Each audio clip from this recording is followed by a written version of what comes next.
Hola chicos, ¿cómo están? Buenas noches. Qué gusto poder estar una vez más con ustedes compartiendo la palabra de Dios a través del estudio que vienen realizando sobre el Salmo 119 y hoy me invitaron a compartir con ustedes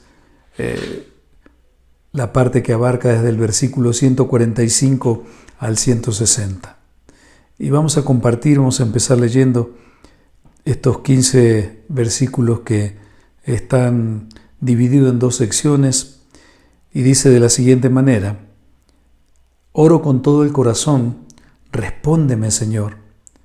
Obedeceré tus decretos, a ti clamo, rescátame para que pueda obedecer tus leyes. Me levanto temprano, antes de que salga el sol, clamo en busca de ayuda y pongo mi esperanza en tus palabras. Me quedo despierto durante toda la noche pensando en tu promesa.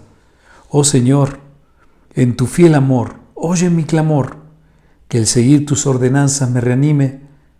Los que no respetan la ley vienen a atacarme, viven alejados de tus enseñanzas, pero tú estás cerca, oh Señor, y todos tus mandatos son ciertos. Desde los primeros días sé que tus leyes durarán para siempre.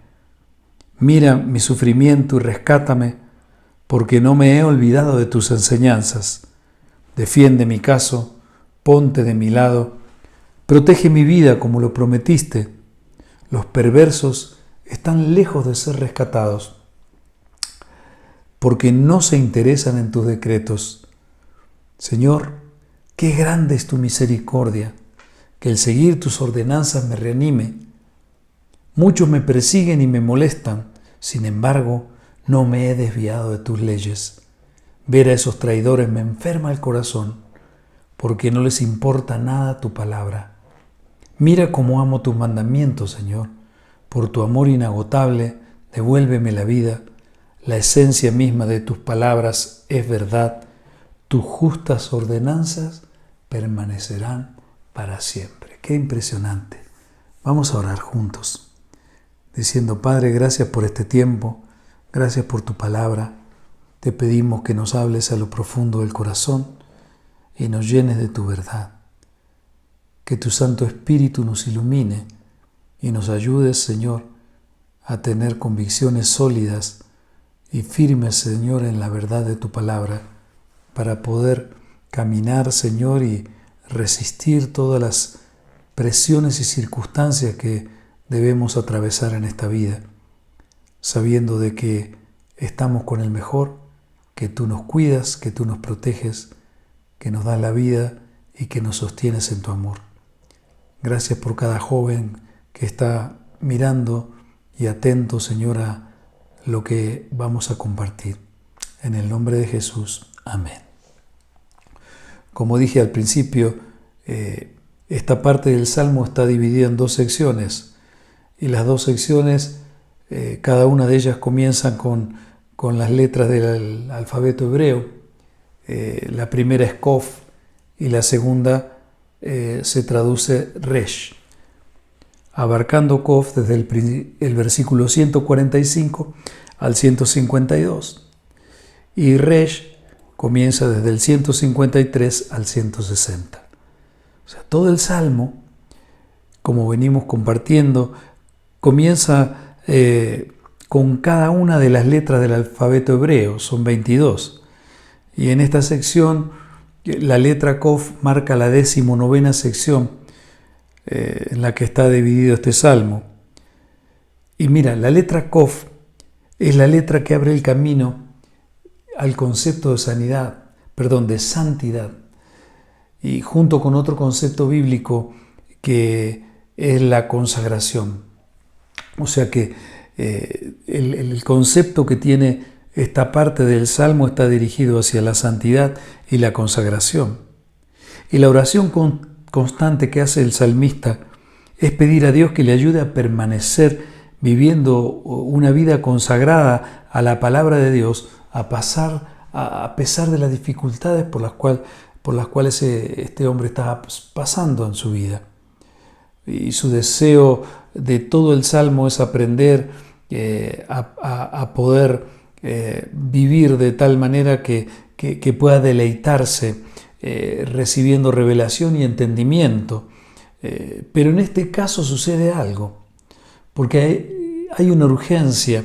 Si miramos bien, hay una amenaza que le está quitando el sueño al salmista, y seguramente es porque su vida corre peligro, recibiendo amenazas, ¿cierto? Eso es lo que acabamos de leer, amenazas que le quitan el sueño, porque su vida estaría corriendo peligro, y entonces esa oración se convierte en un ferviente clamor a Dios, porque está necesitando ayuda.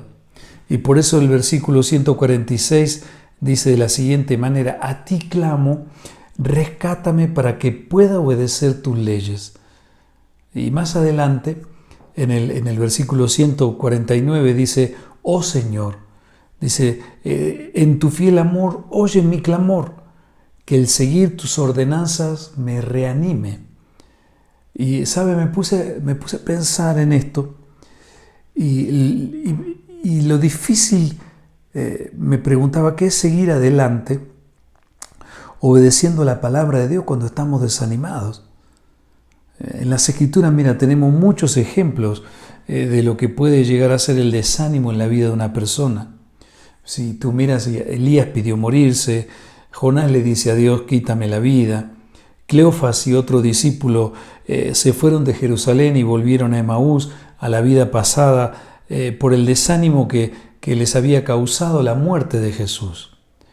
Porque mira, la falta de ánimo es algo que todos experimentamos en algún momento en la vida.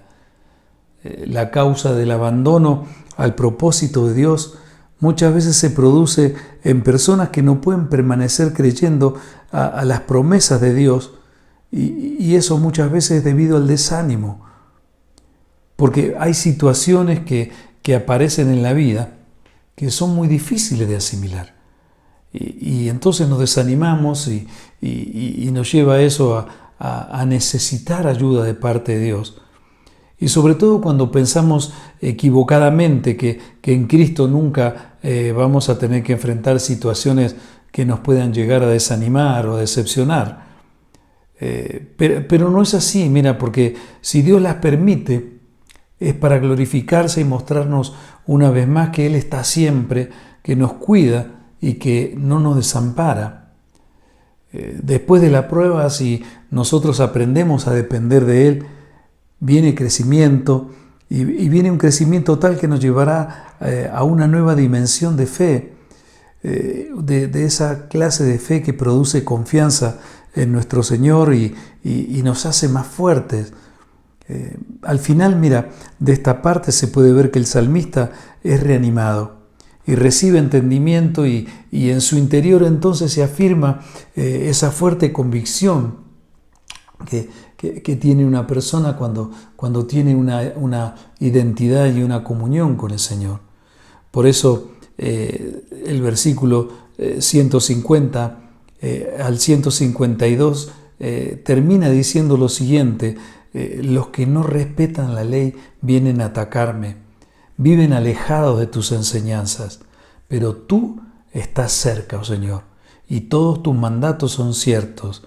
Desde los primeros días sé que tus leyes durarán para siempre. Qué tremendo, ¿cierto? Ahora, la segunda parte de este grupo de versículos comienza en el versículo 153 y con la siguiente letra que se pronuncia de esta manera: Resh. Y Resh en hebreo significa cabeza, y esta parte del Salmo está relacionada con el liderazgo espiritual. El principal mensaje en esta parte del Salmo está ligado al liderazgo y la autoridad que el Señor tiene para poner a la maldad bajo sus pies. Por esa razón, el salmista dice estas palabras, del Salmo 153 en adelante, dice: mira mi sufrimiento y rescátame, porque no me he olvidado de tus enseñanzas. Defiende mi caso, ponte de mi lado, protege mi vida como la prometiste. Los perversos están lejos de ser rescatados, porque no se interesan en tus decretos, Señor. Qué grande es tu misericordia, que el seguir tus ordenanzas me reanime. Muchos me persiguen y me molestan. Sin embargo, no me he desviado de tus leyes. Ver a esos traidores me enferma el corazón porque no les importa nada tu palabra. Mira, aquí el salmista le recuerda a Dios las promesas que le había dado el Señor. Y vuelve a repetir lo mismo que le pide en el Salmo en el versículo 156. Lo mismo el mismo pedido que le hace en el versículo 149, lo repite aquí. Que el seguir tus ordenanzas, vuelve a decir, me reanime. Cuando vivimos en obediencia a su palabra, la posibilidad de recuperar el ánimo que por alguna circunstancia se ha perdido son posibles, ¿sabes? Porque la palabra de Dios, cuando nos sometemos a ella, es cuando el Espíritu Santo nos ayuda y la pone a funcionar en nosotros. Entonces siempre nos hará conocer la verdad que nos hace libres y nos mostrará el camino para hacer lo correcto. Pero cuando el pecado hace su aparición, las consecuencias pueden ser muy diferentes y devastadoras. Porque mira, nunca el pecado es gratis en la vida. Y lo primero que se siente cuando se cae en pecado es desánimo por las cosas de Dios.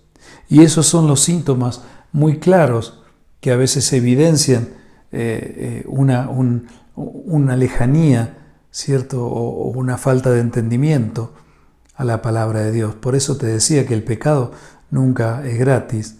Mira, después de haber caído David con Betsabé, en el Salmo 51, versículo 12, dice en oración, vuélveme el gozo de tu salvación, dice David, y espíritu noble me sustente.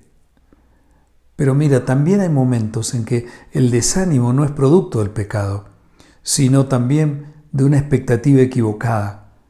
Y esa es la que nos va a llevar siempre a no tomar en cuenta el hacer la voluntad de Dios. Entonces, cuando nos movemos por nuestros propios sentimientos y queremos hacer justo lo contrario de lo que debemos hacer, puede ser por causa del desánimo. Y entonces muchas veces terminamos caminando justo en la dirección opuesta a donde debíamos caminar. Mira, hay una historia en las Escrituras, ahí en el libro de Lucas, Cleofas y su compañero, dos discípulos de Jesús, habían perdido el rumbo. Decidieron volver a la vida anterior por causa de la decepción que les había producido la muerte de Jesús. Y al aparecerse el Señor resucitado caminando con ellos, comienza a compartirles la palabra y de repente les es iluminado el entendimiento a ellos y son fortalecidos y el ánimo regresa a sus vidas. Por eso hoy en Lucas 24, del 32 al 33, dice la palabra, y se decían el uno al otro, ¿no ardía en nuestro corazón? Dice, ¿no ardía nuestro corazón en nosotros mientras nos hablaba en el camino y cuando nos abría las Escrituras? Y levantándose en la misma hora, volvieron a Jerusalén y hallaron a los 11 reunidos y a los que estaban con ellos. La revelación de la palabra fue lo que hizo posible que estos dos hombres discípulos de Jesús recuperaran el ánimo perdido y volvieran al camino correcto. Volviendo al Salmo, ahí en el versículo 157 al 159, dice el salmista que a pesar de que era perseguido y que estaba rodeado de enemigos, tenía su confianza puesta en el Señor y no solo quería obedecer sus mandamientos, sino que además los amaba. Obedecer para él ya no era un requisito, sino que ahora obedecer los mandamientos de Dios se habían convertido en su vida en una gran necesidad.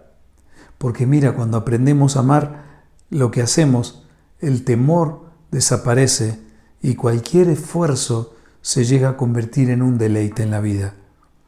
Y eso era lo que le estaba dando fuerzas al salmista para seguir adelante en su fe. Por eso termina diciendo Salmos 119, 157 al 159, dice, muchos son mis perseguidores y mis enemigos, mas de tus testimonios no me he apartado. Veía a los prevaricadores y me disgustaba, porque no guardaban tus palabras. Mira, oh Jehová, que amo tus mandamientos. Vivifícame conforme a tu misericordia. Qué tremendo, qué precioso es este salmo. Y mira, termina la sección Resh diciendo, ahí en el versículo 160, la esencia misma de tus palabras es verdad. Tus justas ordenanzas permanecerán para siempre.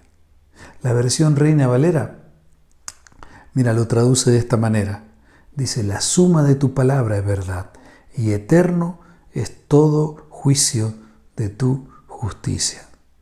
Cada palabra escrita en la Biblia va sumando, va formando y va construyendo un pensamiento que revela la verdad absoluta. Y la verdad es la que hace posible que la justicia de Dios se manifieste y así, una vez más, las tinieblas son vencidas y quedan bajo los pies y bajo la autoridad de nuestro Señor Jesucristo. Juan capítulo 1, versículo 14, dice, y aquel Verbo fue hecho carne y habitó entre nosotros, y vimos su gloria, gloria como el unigénito del Padre, lleno de gracia y de verdad. Qué tremendo esta palabra, qué precioso este salmo, ¿cierto? Y cuánto hay para aprender de toda esta parte de la Escritura. Que el desánimo, que cuando viene sobre nuestras vidas alguna circunstancia adversa, sea quebrada, sea derribada y vuelva otra vez esa fuerza que solamente puede traer la palabra de Dios cuando es revelada en nuestras vidas. Poder amar la palabra, poder deleitarnos en la palabra, va a producir en nosotros algo que es muy difícil de explicar, pero que nos lleva a vivir en victoria, en descanso y en esa paz que sobrepasa todo entendimiento, que solo Jesucristo, que es la palabra de Dios, nos puede dar. Chicos, es un privilegio compartir con ustedes. Gracias por este tiempo tan especial. Que Dios los bendiga y nos vemos pronto. Chao.